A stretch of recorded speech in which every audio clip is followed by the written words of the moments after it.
ശ്രീമന്നാരായണീയം ദശകം 7 ശ്ലോകം 7.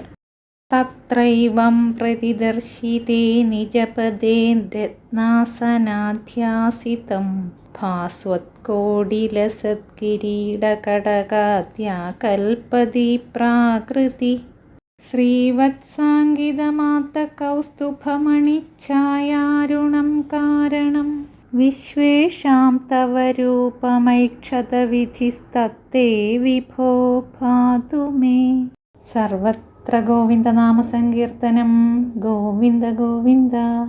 ഇപ്രകാരം കാട്ടിക്കൊടുത്ത ആ വൈകുണ്ഠലോകത്തിൽ തൻ്റെ സ്ഥാനത്ത് രത്നസിംഹാസനത്തിൽ ഇരുന്നരുളുന്നതും സൂര്യസമൂഹം പോലെ ശോഭിക്കുന്ന കിരീടകടകാദികളായ ആഭരണങ്ങളാൽ മിന്നിത്തിളങ്ങുന്നതും ശ്രീവത്സ ചിഹ്നം ചേർന്നതും കൗസ്തുഭരത്നപ്രഭ കൊണ്ട് തുടുത്തതും എല്ലാറ്റിൻ്റെയും കാരണവുമായിട്ടുള്ള നിന്തിരുവടിയുടെ രൂപം ബ്രഹ്മാവ് കണ്ടു.